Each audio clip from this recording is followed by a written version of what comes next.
চলো আজকে চলতে চ্যাপ্টার 3 প্র্যাকটিস। অলরেডি আমরা এখানে আগের দুটো ক্লাসে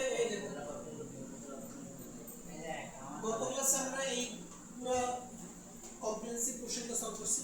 মানে একটা কোশ্চেনের মধ্যে কি যত টাইপের কতটা কোশ্চেন পরীক্ষা আসতে পারে সব আছে। তার আগের ক্লাসে হচ্ছে যে আমরা এই তোমার পর্যায়বৃত্ত ধর্ম রিলেটেড কোশ্চেনগুলো এখানে সলভ করছি। আগের ক্লাসে আমরা হচ্ছে বেসিক্যালি সংকরণ রিলেটেড যে অংশটা এটা সলভ করছি। আর আজকের ক্লাসে আমরা বেসিক্যালি এই চ্যাপ্টারের যে বাকি যে পোরশনটা আছে এটা সলভ করব। ভাইয়া একটা কথা দিই। হ্যাঁ, এই ক্লাস আপনি ওই মাস্টার ব্যাচ ছাড়া আর কোনো ব্যাচ নাই। কোনটা? মানে এই যে এরকম সলভ ক্লাসগুলো মাস্টার ব্যাচ ছাড়া আর কোনো ব্যাচে করছেন না। সলভ ক্লাস শুধু তোমাদের পড়াচ্ছি। পাঁচটার ব্যাচে তো হচ্ছে যে চ্যাপ্টার 5 চলতেছে না। সলভ মানে তো কারণ আমাদের কলেজ যাওয়ার তো আসতে সময় লেট হয়ে গেছে। না ওদের হচ্ছে যে মেবি আমি আমার প্ল্যান হচ্ছে যে তোমাদের ক্লাস ওদের রিভিশন ক্লাস হচ্ছে যে এখন তো চ্যাপ্টার 3 চলমান, এটা শেষ করে চ্যাপ্টার 4টা পড়াবো। চ্যাপ্টার 4 এ দুটো ক্লাস লাগবে, এরপরে চ্যাপ্টার 2 তে হচ্ছে যে দুটো ক্লাস লাগবে, আরো 4টা ক্লাস। মানে ধরো নেক্সট উইক পুরোটাই হচ্ছে যে যাবে, আর এই উইকের হচ্ছে বুধবার আর পরের সপ্তাহ পুরোটা হচ্ছে রিভিশনে যাবে। ঠিক আছে? চ্যাপ্টার 1 আর চ্যাপ্টার 5 ওইভাবে রিভিশন দেওয়ার দরকার নেই, ওগুলো তোমাকে আমি কিছু টপিক বলে দিব, ওগুলো পড়লে হয়ে যাবে। এরপরে আমি চাচ্ছিলাম আসলে সেকেন্ড ইয়ার শুরু করে দিতে, কারণ আসলে তোমাদের সময় খুবই কম। হ্যাঁ, তোমাদের 4টার বেচে পরিবেশ শোষণ শুরু করবো, তোমাদের পরিবেশ শোষণ শুরু করবো, আর 5টার বেচে আমি জেনারেশনটা স্টার্ট করবো, মানে দুটো প্যারালালি চলতে থাকবে। কোনটা? ওদেরকে পড়াবো, কারণ অর্গানিক আসলে হচ্ছে যে কি তোমার যদি তুমি রেকর্ডেড ক্লাস করো তাহলে তোমার দুইটা চ্যাপ্টার প্যারালালি চলবে, এটা তোমার জন্য ভালো হবে। কারণ তোমার যে প্রি টেস্ট হবে সেকেন্ড পেপারে, সেকেন্ড ইয়ারে যে প্রি টেস্ট পরীক্ষাটা হবে ওখানে পরিবেশ শোষণ পুরোটা থাকবে, চ্যাপ্টার 1 পুরোটা থাকবে, আর অর্গানিক থাকবে অর্ধেক। বুঝছো আমার কথা?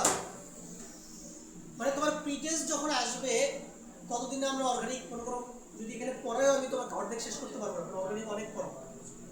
অর্গানিক পড়তে হলে লেগে যাবে অ্যারাউন্ড 2.5 মাস থেকে 3 মাস। এটা ভালোভাবে পড়ো, আর এটা ভালোভাবে পড়তেই হবে, কারণ তোমাদের সৃজনশীলের 8টার মধ্যে 4টাই আসবে অর্গানিক থেকে। হ্যাঁ, 4টা? হ্যাঁ, কি কো? আর সেকেন্ড পেপারের 8টা সৃজনশীলের 4টা আসবে অর্গানিক থেকে। এমসিকিউ আসবে 25টার মধ্যে মিনিমাম 10টা। তাহলে বুঝতে পারতেছো পুরো 100 মার্কের মানে 75 মার্কের মধ্যে হচ্ছে যে বলতে পারো একটা হিউজ একটা ওয়েটেজ হচ্ছে যে অর্গানিকে। প্লাস অ্যাডমিশনেও তোমার কিন্তু অর্গানিক লাগবে সব সময়। অর্গানিক এত গুরুত্বপূর্ণ না, ক্লাস 9 টা না ধরে বেশি করি। হয়তো মানে ওয়েটেজ ফুল সিলেবাস আরো বেড়ে গেছে এখন। চলো আমরা একটু শুরু করি। এখানে কি বলছে সবাই তুমি কম ডিসেম্বর মাসে টেস্ট মাথায় রাখো। ডিসেম্বর আমাদের কাছে ডিসেম্বর পরীক্ষা এসএসসি এসএসসি পরীক্ষা হবে স্কুলে, তোমার টেস্ট পরীক্ষা হবে তোমার কলেজে। তো এইচএসসি এটা কি বলছ না? এইচএসসি পরীক্ষা হবে মার্চে, আর ফেব্রুয়ারিতে রোজা, মার্চে হবে তোমাদের, মার্চের মাঝামাঝি। এই অ্যাডমিশন এক্সামগুলো কত হওয়ার কথা? এপ্রিল মে জুন সেপ্টেম্বরে নরমালি হচ্ছে এইচএসসি পরীক্ষা শেষ হওয়ার 3 মাস বা 4 মাসের মাথায় পরীক্ষাগুলো শুরু হয়। তাহলে মার্চে তোমার যদি এইচএসসি পরীক্ষা আমরা ধরে নিই, মার্চ ধরে আমাদের আগানো উচিত। কিন্তু তোমার টেস্ট পরীক্ষা কিন্তু ডিসেম্বরে, কথাটা বুঝো। তোমার টেস্ট হবে ডিসেম্বরে, বা যদি তোমার ভাগ্য ভালো থাকে তাহলে জানুয়ারি। তবে আমার মনে হচ্ছে ডিসেম্বরের লাস্টের দিকে সব কলেজ নিয়ে নেবে, যদি মার্চে হচ্ছে যে এইচএসসি পরীক্ষা নেওয়ার সিদ্ধান্ত নেয়। ঠিক আছে? তাহলে তুমি দেখো, তুমি কিন্তু একদমই সময় নেই তোমার হাতে, একদমই টাইম নেই। সেকেন্ড পেপারের পড়া ফার্স্ট পেপারের পড়া থেকে দ্বিগুণ কঠিন, দ্বিগুণ তিনগুণ কঠিন, আবার পড়াও বেশি। তো সাবধান হয়ে যাও।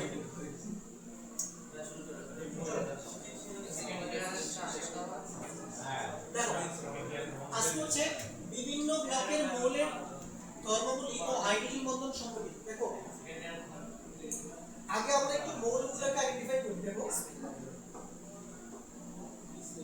বলতো এটা কি, এটা বলতো কি দ্বিতীয় পর্যায়ে 13 নম্বর গ্রুপ কে, এটা বলতো এইচ কে, এখানে নাইট্রোজেন দ্বিতীয় পর্যায়ে 13 নম্বর গ্রুপ কে, বোরন দ্বিতীয় পর্যায়ে।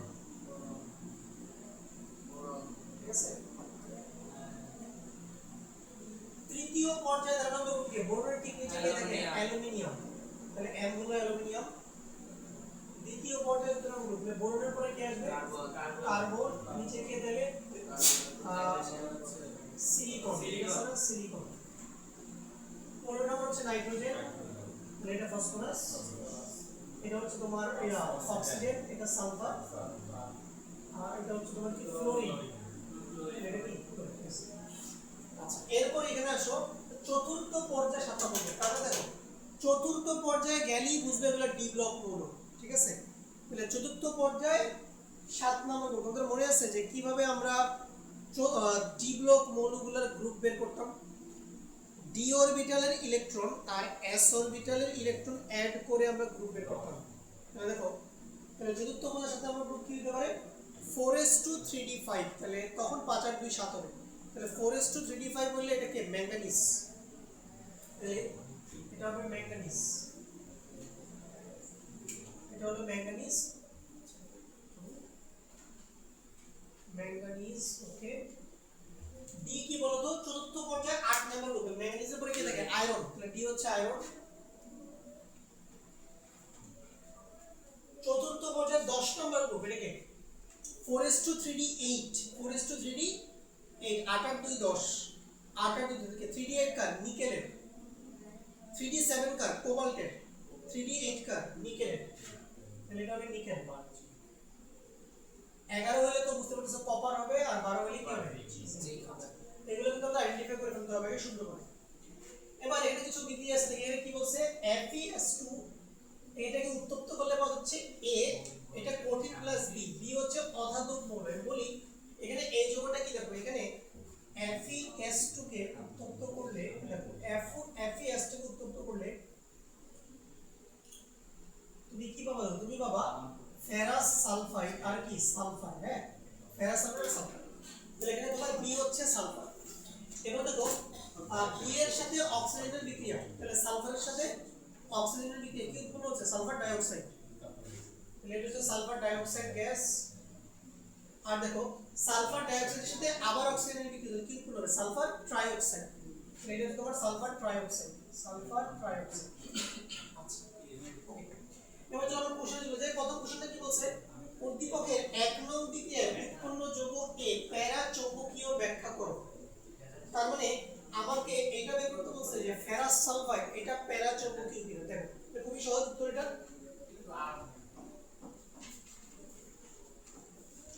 দেখো আগে আমাকে বলো ফেরাস সালফাইডকে ভাঙলে কি হবে? ফেরাস সালফাইডকে ভাঙলে হবে Fe2+ আর কি Fe2+ আর সালফার কি 2-, ঠিক আছে? তো আমরা এখানে ফোকাস করব Fe2+। দেখো আয়রনের ইলেকট্রন বিন্যাস কি?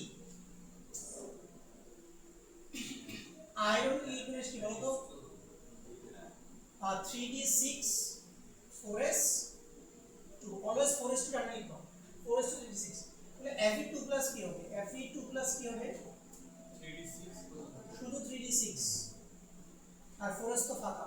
আচ্ছা তাহলে ভাইয়া ডি এর জন্য কয় ঘর? 5 ঘর, 1 ঘর 2 ঘর 3 ঘর 4 ঘর 5 ঘর, তাহলে 5 ঘরে 6 ইলেকট্রন, তাহলে 1টা 2টা 3টা 4টা 5টা এই কি 6টা।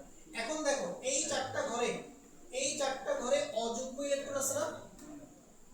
অযুগ্ম ইলেকট্রন আছে না? তাহলে কোন ধাতব আয়নের ইলেকট্রন বিন্যাসে যদি কি অযুগ্ম ইলেকট্রন থাকে তখন ওই অবস্থান্তর ধাতুর যে আয়ন সেটা প্যারাচৌম্বকীয় ধর্ম প্রদর্শন করতে পারে, ঠিক আছে? এই হচ্ছে এটা ক্লিয়ার বোঝা গেল, ঠিক আছে? এর ব্যাখ্যা দিলেই হয়ে যাবে। এরপর আসো 2 নম্বর কোশ্চেন কি বলছে? জে ও কে হাইড্রাইড যৌগের স্ফুটনাঙ্ক একই হবে কি? এটা উচ্চতর কথা আছে, ঢাকা বোর্ড পুলিশ আসবে, ঢাকা বোর্ড পুলিশ আসছে, চট্টগ্রাম পুলিশ আসছে, গত বছরই আসছে। সো দেখো তাহলে বলো জে কে, এখানে জে হচ্ছে নাইট্রোজেন, কে হচ্ছে কি অক্সিজেন। তাহলে নাইট্রোজেনের হাইড্রাইড কি বলো তো? নাইট্রোজেনের হাইড্রাইড কি?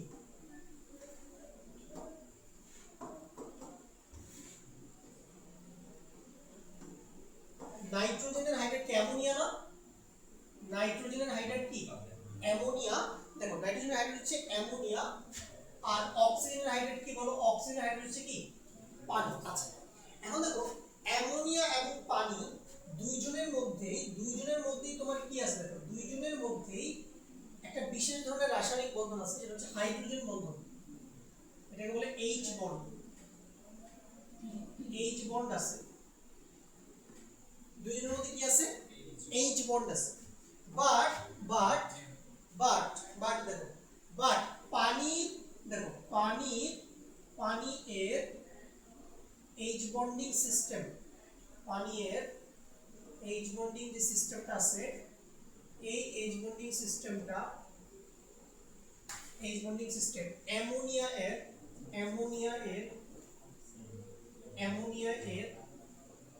এইচ বন্ডিং অ্যামোনিয়া এর এইচ বন্ডিং সিস্টেম অপেক্ষা শক্তিশালী।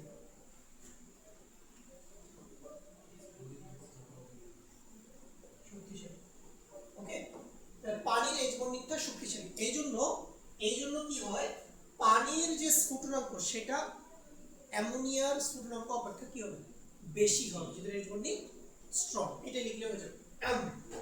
এরপর এটা দুটো প্রশ্ন আমাদের গেল। 3 নম্বর প্রশ্ন কি বলছে দেখো, উদ্দীপকের JZ3 আদ্র বিশ্লেষিত হয় কিন্তু IZ4 হয় না, ব্যাখ্যা করতে প্রয়োগ হলো। এটা দেখে রাজশাহী এবং 25 আসছে, সিএর গুলো 25 আসছে, দিনাজপুর 25 আসছে। দেখো কত পড়েন, তিনটা বোর্ডে আসছে একই বছর। দেখো তাহলে আগে বুঝতে হবে JZ3 কি, জে কি এখানে, জি হচ্ছে নাইট্রোজেন আর জেড কি ক্লোরিন। তাহলে বোঝা যাচ্ছে NCl3 আদ্র বিশ্লেষিত হয় কিন্তু IZ4, I কে এখানে কার্বন, Z তো ক্লোরিন, তাহলে CCl4 হয় না, ব্যাখ্যা করো। তাহলে এই আদ্র বিশ্লেষণের প্রশ্নগুলো খুবই গুরুত্বপূর্ণ। চলো এটা ব্যাখ্যা দিচ্ছি।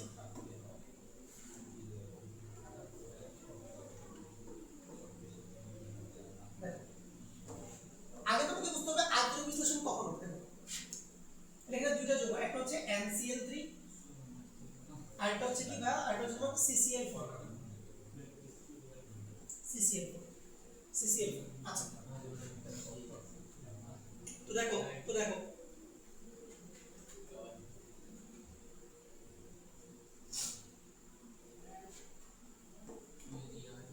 তুমি যদি NCl3 স্ট্রাকচারটা দেখো NCl3 গঠনটা কেমন,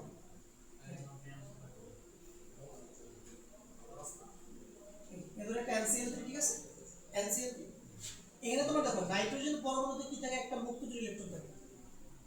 আর তুমি তো এটা সব সময় জানো যে ক্লোরিন পরমাণুতে মুক্ত ইলেকট্রন থাকে। আচ্ছা আমি একটা পানি অণু লিখলাম, ধরো এখানে লিখলাম অক্সিজেন, এখানে লিখলাম তোমার হচ্ছে যে হাইড্রোজেন, দেখো এখানে লিখলাম তোমার হাইড্রোজেন। আবার আমরা এটাও জানি যে ভাই অক্সিজেনে কয়টা মুক্ত ইলেকট্রন থাকে, দুটো মুক্ত ইলেকট্রন থাকে। আচ্ছা এখন দেখো বুঝতে দিয়ে দেখো এ হচ্ছে NCl3 হচ্ছে। তো এই নাইট্রোজেন কি করে তার এই যে মুক্ত ইলেকট্রনটা আছে না, এটা তার লোন পেয়ার। নাইট্রোজেন তার এই লোন পেয়ারটাকে সে হাইড্রোজেনের সাথে শেয়ার করে, ঠিক আছে। তাহলে আমি এখানে অ্যারো চিহ্ন দিলাম কেন, অ্যারো চিহ্ন দিয়ে আমি বোঝাচ্ছি যে নাইট্রোজেন তার এই মুক্তযোগটা কার সাথে শেয়ার করতেছে, হাইড্রোজেনের সাথে। আবার তুমি জানো ক্লোরিন হলো একটা তৃতীয় পর্যায়ের মৌল, আর তৃতীয় পর্যায়ের মৌলে তুমি জানো যে তার কাছে ফাঁকা ডি অরবিটাল আছে, তৃতীয় পর্যায়ের যত মৌল আছে যেমন sodium, magnesium, aluminium, silicon, phosphorus, sulphur, সবার কাছে ফাঁকা কি ডি অরবিটাল আছে। এইজন্য এই ক্লোরিন কি করতে পারে, সে হচ্ছে তার ওই ফাঁকা ডি অরবিটালে এই অক্সিজেনের এই লোন পেয়ার ইলেকট্রনকে জায়গা দিতে পারে। তাহলে আমি এখানে একটা অ্যারো চিহ্ন দেব, বুঝতে পারছো? এই তাহলে কি হচ্ছে দেখো এখানে নাইট্রোজেন তার লোন পেয়ার কার সাথে শেয়ার করলো, এইচ এর সাথে শেয়ার করলো, অক্সিজেন তার লোন পেয়ার কার সাথে শেয়ার করলো, ক্লোরিনের সাথে শেয়ার করলো। এখন তো বলতে হবে এখানে অ্যারো চিহ্ন কেন দিই, দেখো অ্যারো চিহ্ন মানে হচ্ছে সন্নিবেশ বন্ধন। অ্যারো চিহ্ন মানে কি সন্নিবেশ বন্ধন। অ্যারো চিহ্ন কখন দিই, যখন দুইটা ইলেকট্রনই একজন দেয় কিন্তু শেয়ার করে কয়জন, দেখো এখানে দুইটা ইলেকট্রনই দিচ্ছে কে, অক্সিজেন, এখানে দুইটা ইলেকট্রনই দিচ্ছে কে, নাইট্রোজেন। তো এগুলো হচ্ছে আমাদের সন্নিবেশ বন্ধন, সন্নিবেশ। তাহলে এই সন্নিবেশ বন্ধন দেখো এই সন্নিবেশ বন্ধন গঠনের মাধ্যমে তোমার মূলত NCl3 কি হতে পারে, আদ্র বিশ্লেষিত হতে পারে। আচ্ছা তাহলে এখানে যে রিঅ্যাকশনটা হবে এটাও তোমাকে লিখতে হবে, NCl3 পানির সাথে যুক্ত হয়ে, দেখো পানির সাথে যুক্ত হয়ে তৈরি করে অ্যামোনিয়া আর হচ্ছে তোমার HOCl, এটা তৈরি করে। হ্যাঁ, সমানতা এখানে গুরুত্বপূর্ণ না, তুমি খালি হচ্ছে এই জিনিসটা লিখে বিক্রিয়াটা লিখে দিলে হয়ে যাচ্ছে। এটা হচ্ছে আদ্র বিশ্লেষণ। এবার আসো CCl4, এটা কিন্তু আদ্র বিশ্লেষিত হয় না। এর কারণ কি? এর কারণ হচ্ছে, দেখো এর কারণ হচ্ছে, দেখো তো CCl4 এ কে আছে? দেখো কে আছে এখানে, নেম কে? কার্বন। কার্বন, দেখো কার্বন কোন পর্যায়ের মৌল? কার্বন কোন পর্যায়ের মৌল? কার্বন কি বলো? দ্বিতীয় পর্যায়ের মৌল না? কার্বন দ্বিতীয় পর্যায়ের মৌল। কার্বন দ্বিতীয় পর্যায়ের মৌল। কার্বন, কারণ দ্বিতীয় পর্যায়ের মৌল। তো দেখো যদি দ্বিতীয় পর্যায়ের মৌল হয় তাহলে দ্বিতীয় পর্যায়ের মৌলে, দেখো দ্বিতীয় পর্যায়ের মৌলে ফাঁকা ডি অরবিটাল নেই। ফাঁকা, তাহলে কার্বনে, কার্বনে ফাঁকা ডি অরবিটাল থাকে না। কার্বনে ফাঁকা ডি অরবিটাল নাই। ওকে, যেহেতু দেখো, যেহেতু কার্বনে কোনো ফাঁকা ডি অরবিটাল নাই, দেখো যেহেতু কার্বনে কোনো ফাঁকা ডি অরবিটাল নাই, কার্বনে কোনো ফাঁকা ডি অরবিটাল নাই, আবার কার্বনে দেখো কোনো মুক্তজোড় ইলেকট্রন নাই, কার্বনে কোনো ফাঁকা ডি অরবিটাল নাই, কার্বনে কোনো মুক্তজোড় ইলেকট্রন নাই। এইজন্য কার্বন পানির অণুর সাথে কখনো কি গঠন করতে পারবে না? সন্নিবেশ বন্ধন গঠন করতে পারবে না। এইজন্য CCl4 কি হয় না? আদ্র বিশ্লেষিত হয় না। আচ্ছা, এগুলো দেখো অরবিটালের সাথে করতে পারবো না, অরবিটালের সাথে করতে পারবো না। না, তুমি দেখো পি অরবিটাল যদি ফাঁকা থাকে তাহলে হবে। তাহলে দেখো, তাহলে আমি যদি এই রিঅ্যাকশনটা লিখি CCl4, CCl4 প্লাস পানি, দেখো CCl4 প্লাস পানি, এটা হবে ভাই নো রিঅ্যাকশন। দেখো এটা কি হবে? এটা হবে নো রিঅ্যাকশন। কোনো রিঅ্যাকশন নাই, ঠিক আছে? No reaction. এটা হচ্ছে আমাদের আনসার, শুধু লিখতে পারি চাই। তো এটা আমাদের হয়ে গেল। নেক্সট কোশ্চেন আসো। 4 নম্বর দেখো কি বলছে, FNS3 2Z, তাহলে F কি এখানে? F হচ্ছে, F কি দিছে? কি F?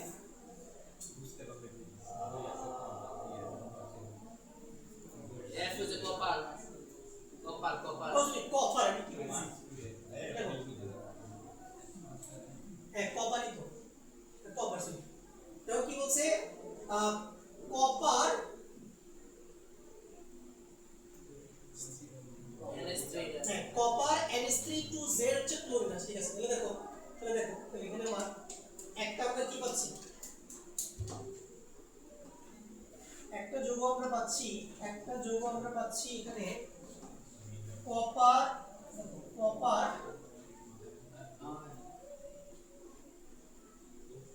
NH3 2, আর বাইরে হচ্ছে ভাইয়া ক্লোরিন, বাইরে হচ্ছে ক্লোরিন, বাইরে হচ্ছে ক্লোরিন। আর আরেকটা কি পাচ্ছি আমরা এখানে? কপার সি আছে আবার ভিতরে। আমার কাছে সিটা হবে না,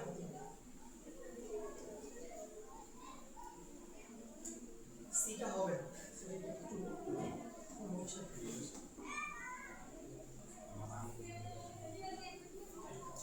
তাহলে কি হবে? Copper NH3 4Z2। আচ্ছা, এটা হবে কপার, দেখো এটা মনে করতে দেখো, কপার NH3 2, NH3 4 আর বাইরে হচ্ছে Cl2। আচ্ছা, Cl2। আচ্ছা, এবার দেখো, তুমি দেখো এখানে আমার একটা জিনিস বলো তো, এখানে ক্লোরিনের মাথায় কয়টা মাইনাস? একটা মাইনাস। তাহলে পুরো থার্ড ব্র্যাকেটের মাথায় কি? একটা প্লাস। অ্যামোনিয়ার তো 4 শূন্য, তাহলে এই পজিটিভটা কার মাথায় আছে? কপারের মাথায়। তাহলে কপারের মাথায় হচ্ছে যে +1 আছে, +1। তাহলে এখানে কপারের ধারণ অবস্থা কি? Copper plus. তাহলে কপার প্লাসের ইলেকট্রন কি বলো? 4s এ একটা, 3d তে 10টা থাকে কপারে। 4s থেকে একটা গায়েব করে দাও, 3d10, শুধু 3d10, 4s ফাঁকা থাকবে। আচ্ছা, আর এখানে দেখো দুইটা ক্লোরিন মিলে কয়টা নেগেটিভ চার্জ? দুইটা ক্লোরিন মিলে কয়টা নেগেটিভ চার্জ বলো? দুইটা মাইনাস না? জি, দুইটা ক্লোরিন মিলে -2 চার্জ। তাহলে পুরো থার্ড ব্র্যাকেটের মধ্যে কি হবে? +2 চার্জ। তাহলে এটা তো 0, তাহলে এখানে তোমার কপারের মধ্যে কত চার্জ আছে? +2। তাহলে কপার 2 কি হবে বলো? কপার 2 হবে 3d9। আচ্ছা, 3d9, 4s তো ফাঁকা। আচ্ছা এবার অ্যাকচুয়াল আমাদের মেইন পড়াটা স্টার্ট। এখন দেখো তোমাদের মনে আছে কিনা আমরা পড়ছিলাম যে এই যে তোমার অবস্থান্ত ধাতব আয়ন যেগুলো থাকে এগুলোর মধ্যে আবার 5টা ডি অরবিটাল থাকে। দেখো 5টা ডি অরবিটাল থাকে। দেখো এই 5টা ডি অরবিটাল কি সেম এনার্জি লেভেলে আছে, সেম এনার্জি লেভেলে আছে। তাহলে 5টা ডি অরবিটাল সেম এনার্জি থাকলে এটাকে কি বলে ডি জেনারেট অবস্থা। এর নাম কি? এর নাম হচ্ছে ডি জেনারেট অবস্থা। ডি জেনারেট অবস্থা। ঠিক আছে? আচ্ছা এরপরে কি হয় দেখো এটা লিগ্যান্ড কে অ্যামোনিয়া হচ্ছে আমার লিগ্যান্ড। অ্যামোনিয়া হচ্ছে আমার লিগ্যান্ড। এই লিগ্যান্ড যখন তোমার ধাতব আয়নকে অ্যাপ্রোচ করে তখন কি হয় এই 5টা ডি অরবিটাল দুই ভাগে ভাগ হয়ে যায়। দুই ভাগে ভাগ হয়ে যায় কিনা বলো? দুই ভাগে ভাগ হয়ে যায়। আচ্ছা এখন দেখো এখানে ভাই লিগ্যান্ড কয়টা বলো তো? 4টা। এদিকে দেখো লিগ্যান্ড কয়টা? 4টা। এখন আমরা পড়ছিলাম না যদি 4টা লিগ্যান্ড হয় তাহলে জেনারেলি তোমার চতুস্তলকীয় হয় বা সমতলীয় কি হয় বর্গাকার হয়। আর যদি 6টা লিগ্যান্ড হয় তাহলে হচ্ছে অষ্টতলকীয় হয়। এখন বিষয় হচ্ছে অষ্টতলকের ক্ষেত্রে আমাদের কি হইতো? এই টপিকটা বুঝলাম না। 4টা হলে চতুস্তলক কি হয়? লিগ্যান্ড 4টা হলে তোমার ধাতব আয়নের গঠন চতুস্তলকীয় না? গঠনগুলা ভুলে গেছি নাকি? ভুলে গেছি। আচ্ছা এখন দেখো 6টা হলে ভাই অষ্টতলক। হ্যাঁ 6টা হলো অষ্টতলকীয়। এখন সমস্যা হচ্ছে আমরা কিন্তু এটা পড়ছিলাম যে অষ্টতলকীয়তে নিচে যায় 3টা উপরে যায় কয়টা? 2টা। আর চতুস্তলকীয়তে উল্টা নিচে 2টা উপরে কয়টা? 3টা। ওকে আচ্ছা এখন সমস্যা হচ্ছে তোমাদের বইগুলোতে আসলে কি করছে ওরা হচ্ছে অষ্টতলকীয়র জন্য হচ্ছে নিচে 3টা দিছে আবার কি চতুস্তলকীয়র জন্য কি নিচে 3টা দিয়ে ওরা হচ্ছে যে এই কোশ্চেনটার উত্তর দিছে বিভিন্ন গাইডে। কারণ যদিও এটা আসলে কনসেপচুয়ালি জিনিসটা কি ভুল কারণ তারপরেও তোমরা পরীক্ষার খাতায় লিখলে সমস্যা নেই। তাহলে দেখো নিচে যাবে কয়টা? আমরা নিচে 3টাই ধরি। নিচে 3টা যাবে 1 2 3। আরেকবার একটু বলো যে কোনটা হলে উপরে 3টা যায় 2টা যায় কোনটা নিচে 3টা। মনে করো লিগ্যান্ড যদি 6টা হয় ধরো অ্যামোনিয়া ধরো এখানে 6টা আছে।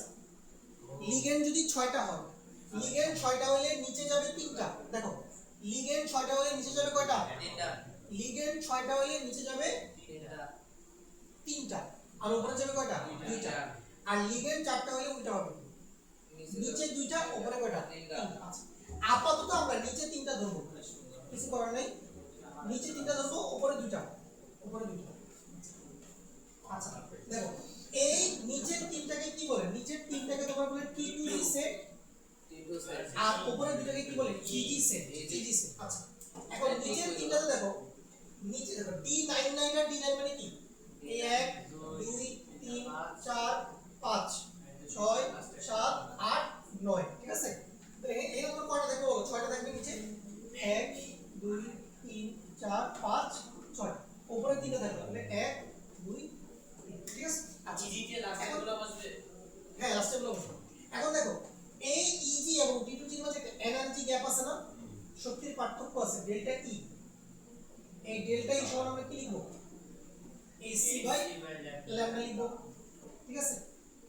এখন কি হবে যখন সাদা আলো এই জটিল আয়নটা দ্রবণে আপতিত হবে তখন T2G সেটের ইলেকট্রন এই EG এবং T2G সেটের মধ্যে যে শক্তির পার্থক্য ওই শক্তির পার্থক্যের সমপরিমাণ শক্তি শোষণ করে T2G সেট থেকে কোথায় গমন করবে? EG সেটে গমন করবে। তাহলে তখন যেই ল্যামডাটা তোমার হচ্ছে যে শোষিত হবে তার সম্পূরক বর্ণটা তোমার চোখে কি হবে? প্রতিফলিত হবে। ফলে এই যৌগটা কি হবে? রঙিন দৃশ্যমান হবে। আচ্ছা তাহলে এইটা কিন্তু রঙিন কিন্তু দেখো 3D10 রঙিন না। এর কারণ কি বলতো? কারণ 3D10 হলে এখানেও কিন্তু একটা ইলেকট্রন থাকতো। 3D10 হলে দেখো নিচে থাকতো 6টা উপরে থাকতো কয়টা? 4টা। তাহলে আমাকে বলো সবগুলা ঘরই তখন ইলেকট্রন দিয়ে ফিল আপ থাকতো না? তাহলে ইলেকট্রন কি নিচের থেকে উপরে যাওয়ার সুযোগ পাইতো? কারণ কোনো ঘরই তো ফাঁকা নাই। তখন কোনো তরঙ্গদৈর্ঘ্য কি হতো না? শোষিত হতো না। সবগুলো তরঙ্গদৈর্ঘ্য তোমার চোখে চলে আসতো। এই জন্য তুমি কালার কি দেখতে? সাদা। বুঝছো বিষয়টা? কালার হুইলটা দেখাই দিই। কালার হুইলটা অবশ্য স্লাইডে আছে। আচ্ছা এটা বের করতে একটু সময় লাগবে।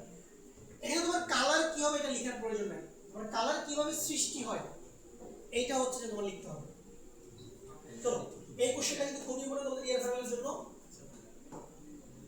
দেখো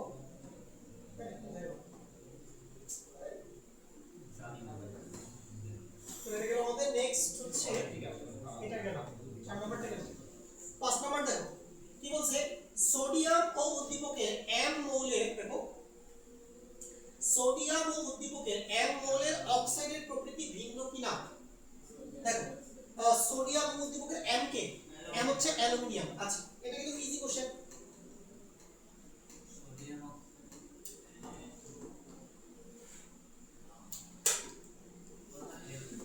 বলো তো সোডিয়ামের অক্সাইড কি, সোডিয়ামের অক্সাইড কি বলো তো, সোডিয়াম অক্সাইড না, সোডিয়াম অক্সাইড কি ধরনের অক্সাইড এটা বলো, ধাতব অক্সাইড।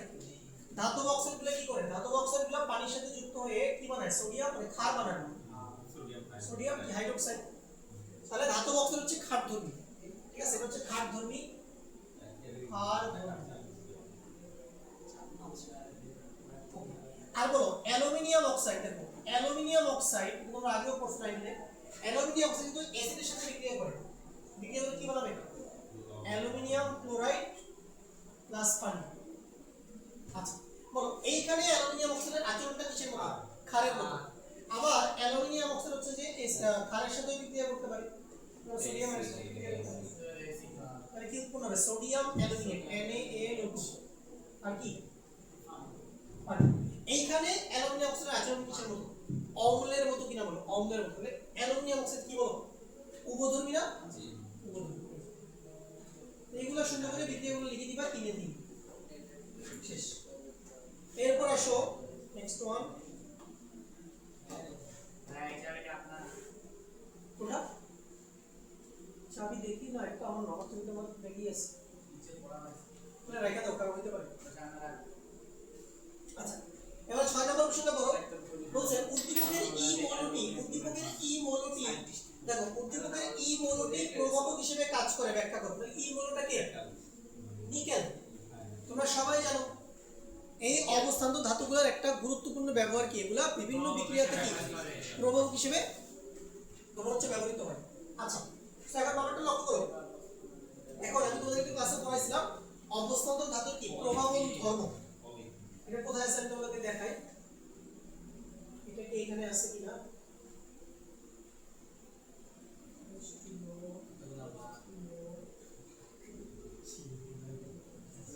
এখানে আছে কেন?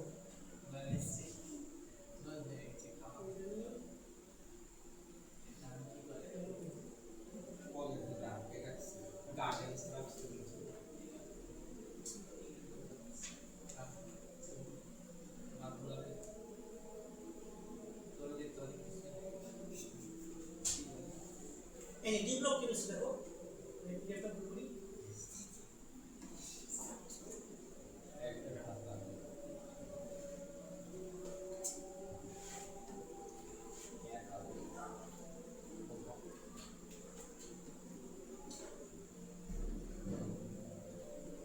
এই দেখো অবস্থান্ত ধাতুর প্রভাবক ধর্ম এখানে পড়ানো হয়েছে।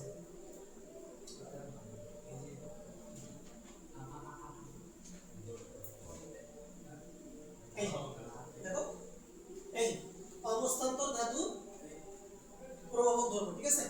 সো এই এখানে তুমি এই টপিকটা একটু পড়ে নিবা যে কিভাবে আসলে অবস্থান্তর ধাতুগুলো তার প্রভাবক ধর্মটা সম্পন্ন করে।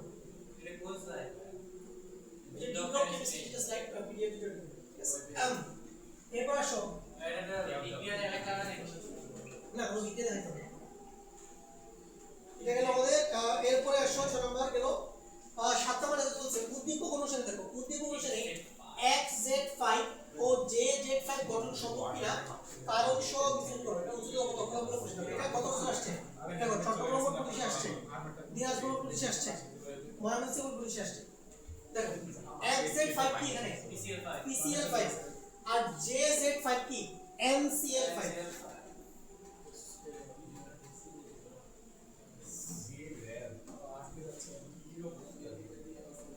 6 নম্বরটা আমাদের গেল, 7 নম্বর। আচ্ছা দেখো PCl5 গঠন পসিবল কিনা, অফ কোর্স এটা পসিবল। NCl5 গঠন সম্ভব, এটা কারণ কি, কারণ দেখো ফসফরাসের কিন্তু ডি অরবিটাল আছে, ফসফরাস কি 3s2 3p3, তার 3d অরবিটাল ফাঁকা, আছে না ফাঁকা। তাহলে এখন দেখো তুমি জানো যে তোমার S এর জন্য 1 ঘর, P এর জন্য 3 ঘর, 1 ঘর 2 ঘর 3 ঘর, D এর জন্য 5 ঘর, 1 ঘর 2 ঘর 3 ঘর 4 ঘর 5 ঘর। তাহলে দেখো তুমি যদি ফসফরাসকে উত্তেজিত করো, দেখো ফসফরাসকে তুমি যদি উত্তেজিত করো এক্সাইট করো কি হবে, এই S থেকে একটা ইলেকট্রন জাম্প করে কই যাবে 3D তে, তখন S এ একটা থাকবে, P তে 3টা আর D তে একটা। তাহলে বলো অযুগ্ম ইলেকট্রন কয়টা? 5টা না? যেহেতু ফসফরাস তার 3D অরবিটাল থাকার কারণে 5টা অযুগ্ম ইলেকট্রন সৃষ্টি করতে পারে, এইজন্য হচ্ছে যে PCl5 পসিবল। কিন্তু নাইট্রোজেনের অবস্থা দেখো, নাইট্রোজেন কি 2s2 2p3, তাহলে s এর জন্য একবার p, একবার দুইবার তিনবার, তাহলে একটা দুইটা তিনটা আছে। নাইট্রোজেনের কিন্তু কোন 2d অরবিটাল আছে বলতো নাই, 2d অরবিটাল আছে নাই, নাইট্রোজেনের কিন্তু 2d অরবিটাল নাই, বুঝতে পারছো? নাইট্রোজেনের 2d অরবিটাল নাই। তো যেহেতু নাইট্রোজেনের 2d অরবিটাল নাই, এইজন্য সে কি, সে s থেকে ইলেকট্রন স্থানান্তর করে d অরবিটালে নেওয়ার সুযোগ তার কাছে নাই। এইজন্য নাইট্রোজেনের অযুগ্ম ইলেকট্রন কয়টা? 3টা।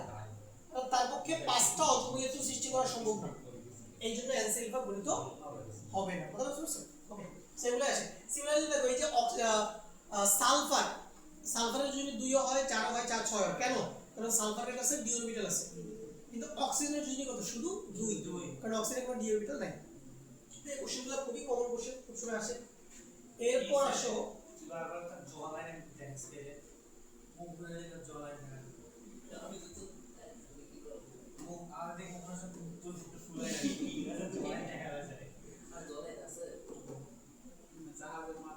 রেড হয়ে গেল।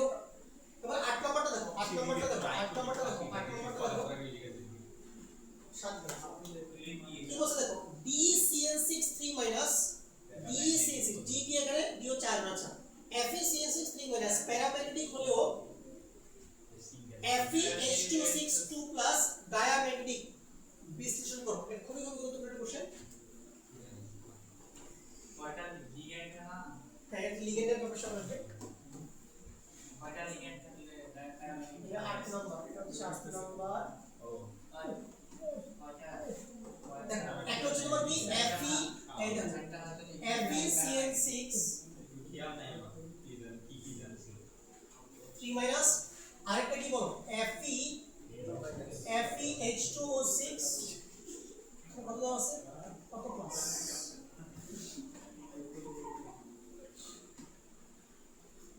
2 প্লাস।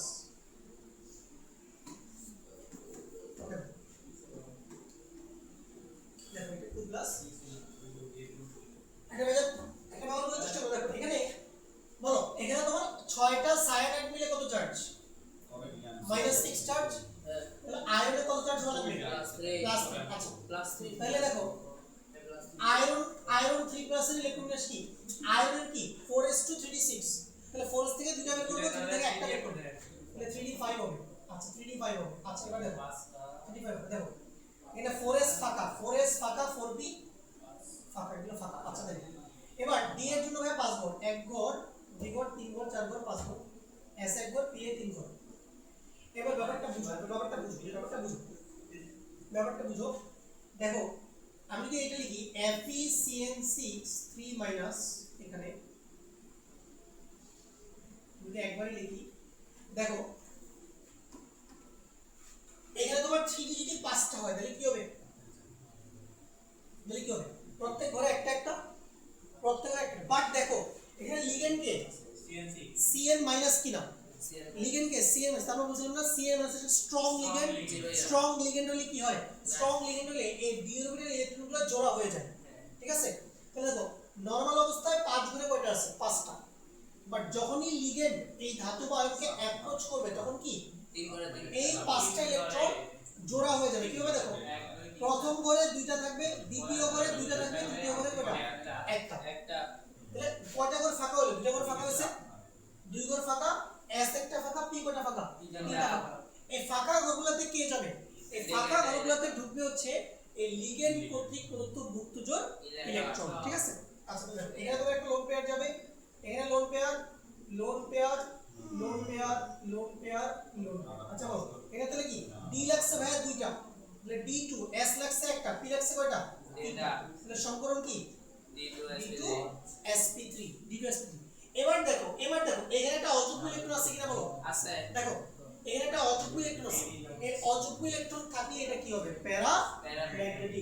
ইলেকট্রন থাকলে কি হবে প্যারাম্যাগনেটিক এই আয়নটা হচ্ছে কি প্যারাম্যাগনেটিক আচ্ছা এবার আমরা এইটা একটু দেখি FeH2O6 এখানে এখানে তোমার পানির জারণ অবস্থা কত পানির জারণ অবস্থা কত বলো 0 তাহলে এখানে তোমার 2 প্লাস চার্জ কার মধ্যে থাকবে আয়নের মধ্যে তাহলে তোমরা এটা কি হবে Fe2 প্লাস দেখো Fe2 প্লাস দেখো Fe2 প্লাস কি 4s এ দুইটা 3d তে 6টা আয়ন 3d 6 হবে 3d 6 হবে 4s ভায়া ফাঁকা 4s ফাঁকা দেখো 4s ফাঁকা 4p ফাঁকা দেখো 4p ফাঁকা 4dio কি ফাঁকা 4dio ফাঁকা আচ্ছা এবার দেখো আমি এইভাবে লিখি FeH2O FeH2O দেখো FeH2O6 এখানে হচ্ছে 2 প্লাস এবার দেখো এখানে দেখো এখানে d এর জন্য 5 ঘর 1 ঘর 2 ঘর 3 ঘর 4 ঘর 5 ঘর আছে 4s এর জন্য 1 ঘর 4 এর জন্য 3 ঘর 4d এর জন্য আবার 5 ঘর 1 2 3 4 5 আচ্ছা এবার লক্ষ্য করো এবার লক্ষ্য করো দেখো এবার পানি পানি কি ধরনের লিগ্যান্ড পানি একটা দুর্বল লিগ্যান্ড পানি কি ধরনের লিগ্যান্ড দুর্বল লিগ্যান্ড। তাহলে যেহেতু পানি দুর্বল লিগ্যান্ড এইজন্য এইবার এইখানে যে ইলেকট্রনগুলো থাকবে ওগুলোকে জোড়া করার প্রয়োজন নাই তাহলে 5টা করে 6টা থাকবে 1 2 3 4 5 এই কত শেষ জোড়া করব না এবার আমার যেহেতু লিগ্যান্ড 6টা এর জন্য ফাঁকা ঘর লাগবে কটা 6টা তাহলে আমরা কি করব এখান থেকে নিব আমরা একটা S নিব 3টা P নিব একটা S নিব 3টা P নিব 3টা P নিব আর 2টা D নিব তাহলে বলো এবার সমীকরণটা কি হবে একটা S 3টা P 2টা D এবার সমীকরণ কি sp3 sp3d2 সমীকরণ sp3d2 ওকে তাহলে এবার দেখো তো শিট উল্টা পাল্টা হয়ে গেল না তোমার কোনো প্রশ্ন ভুল আছে তো আমার মনে হচ্ছে প্রশ্ন ভুল আছে এটা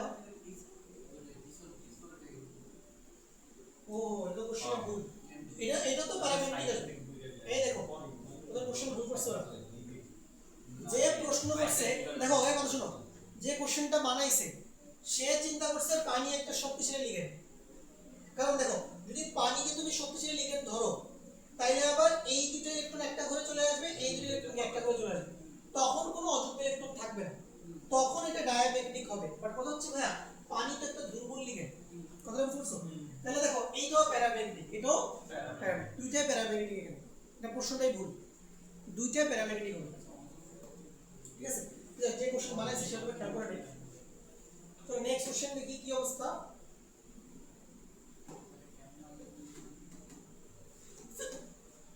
এটা গেল এবার 9 নম্বরে কি বলছে উদ্দীপকের F মৌল দ্বারা গঠিত একটি জটিল যৌগের গঠন ব্যাখ্যা করো এটা খুবই ইম্পর্টেন্ট একটা কোশ্চেন দেখো তাহলে কপার দিয়ে সবচেয়ে পরিচিত জটিল যৌগ কোনটা কপার দিয়ে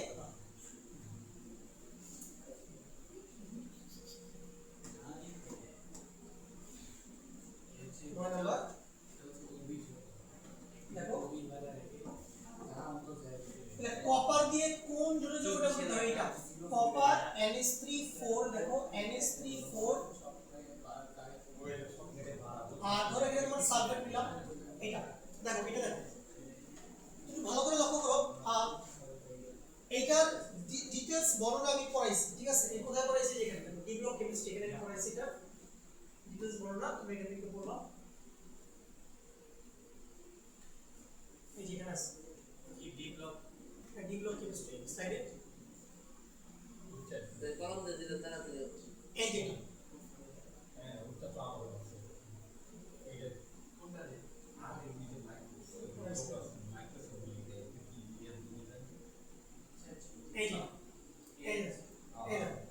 কপার NH3 4 2+ ঠিক আছে তাহলে এই জটিল আয়নের গঠন ডিটেইলস এখানে পড়ানো হয়েছে কপি করে বসায় দেবে না এখানে তো এটা তো PDF বুঝতে পারছো তো কতটা স্ট্যাটিস দেখছো স্ক্রিনশট মারেন তাহলে তোমরা এই জটিল আয়নের গঠন অবশ্যই এখান থেকে পড়ে নিবা আচ্ছা এরপরে আসো এবারে কি জটিল এই যে ক্লিক মার ছবি নিচে ভাইয়া এটা পোস্ট মারেন দেখা যাচ্ছে না সাইডে ভাই একটু সাইডে দেখা যাচ্ছে না ওটা একটু নাম হ্যাঁ কি রে হইছে আচ্ছা তাহলে এখানে করবো এটা। এরপরে আসো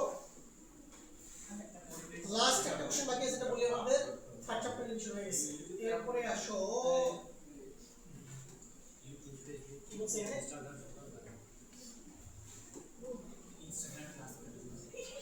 দেখো বলছে কি HOH। আচ্ছা দেখো HOH এখানে তুমি দেখতে পাচ্ছ হাইড্রোজেন হচ্ছে যে তোমার পার্শিয়াল পজিটিভ চার্জ, অক্সিজেন হচ্ছে তোমার কি পার্শিয়াল নেগেটিভ চার্জ। আর দেখো দুইটা পানির অণুর মাঝে কিছু ডটেড লাইন আমরা দেখতে পাচ্ছি। বলছে এখানে চিত্রে ডট চিহ্নিত বন্ধনটি কি আন্তঃআণবিক আকর্ষণ বল ডিজাইন করে। দেখো এটা হচ্ছে লক্ষ্য করলো রেয়াস লেভেল বিশেষ। দেখো এই বন্ধনগুলোকে কি টাইপের বন্ধন বলে? হাইড্রোজেন বন্ধ করে হ্যাঁ দেখো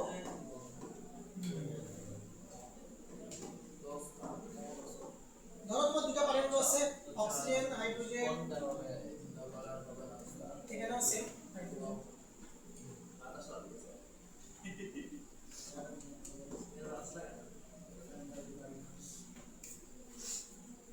দেখো এখানে বলো হাইড্রোজেনে কি আসবে পার্শিয়াল পজিটিভ চার্জ, অক্সিজেনে কি আসবে partial negative, partial positive partial.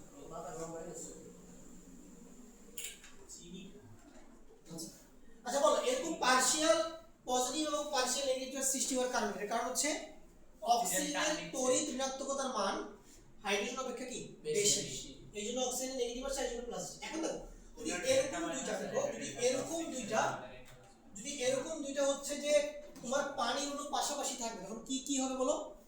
একটা পানির অণুর নেগেটিভ প্রান্ত, একটা পানির অণুর নেগেটিভ প্রান্ত তার পার্শ্ববর্তী পানির অণুর পজিটিভ প্রান্তের প্রতি কি হবে আকৃষ্ট হবে। তো এই আকর্ষণটাকে আমরা বুঝাই এরকম একটা ডটেড লাইন দিয়ে, ঠিক আছে? ওকে সিমিলারলি দেখো এই অক্সিজেন যেটা আছে এইটার ডানেও কি আরো পানির অণু আছে না, এইজন্য তোমাকে এইখানেও তোমার ডটেড লাইন দিতে হবে। আবার দেখো এই হাইড্রোজেনের বামেও কি পানির অণু থাকতে পারে, এইজন্য এখানেও ডটেড লাইন দিতে হবে। আবার দেখো এই হাইড্রোজেনের নিচেও কি পানি থাকতে পারে, এইজন্য নিচে দিতে হবে। এই অক্সিজেনের উপরেও থাকতে পারে, এইজন্য এখানে দিতে হবে। সিমিলারলি এখানে দিতে হবে, এখানে দিতে হবে। তাহলে বলো তো একটা পানির অণুর চারপাশে ডটেড লাইন কয়টা? চারটা ডটেড লাইন। তার মানে প্রতিটা পানির অণুর চারপাশে মোট চারটা হাইড্রোজেন বন্ধন থাকে। এই এতগুলো হাইড্রোজেন বন্ধন থাকার কারণে আসলে তোমার যখন তুমি পানিতে তাপ দিবা তখন অনেকগুলো বন্ধন ভাঙতে হবে না, এইজন্য প্রচুর পরিমাণে তাপ শক্তি লাগবে। এইজন্য পানির বয়লিং পয়েন্ট কত 100 ডিগ্রি সেন্টিগ্রেড। পানি একটা সমযোজী যৌগ হওয়ার পরেও এর গ্যাস স্ফুটনাঙ্কের মান এত বেশি। ওকে আচ্ছা আর দেখো এটাকে আন্তঃআণবিক কেন বলতেছে বলো তো? কারণ দেখো এইটা একটা পুরো একটা অণু না, এটা কি পুরো একটা অণু? হ্যাঁ দেখো এটা হচ্ছে পুরো একটা পানির অণু, এটা কি আইসা দিয়ে যাও সমস্যা নেই, তুমি বুঝতে পেরে আসো। দেখো তাহলে কি বললাম এইটা একটা পানির অণু, আবার এটা একটা পানির অণু। তাহলে দেখো দুইটা পানির অণুর মাঝে কি আছে? দুইটা পানির অণুর মাঝখানে আকর্ষণ বল আছে না? তাহলে যদি দুইটা ভিন্ন অণুর মাঝখানে কোনো আকর্ষণ বল থাকে এটা কি বল? আন্তঃআণবিক আকর্ষণ বল। আবার এটাকে এটাও বলা যায় এটা হচ্ছে একটা ডাইপোল আকর্ষণ বল। কারণ দেখো আমরা পড়ছি না ডাইপোল, পানি একটা ডাইপোল, এটা কি এই পানি আরেকটা ডাইপোল, তাহলে দুইটা ডাইপোলের মাঝে কি আছে আকর্ষণ আছে। ওকে এই হলো মোটামুটি আমাদের থার্ড চ্যাপ্টার।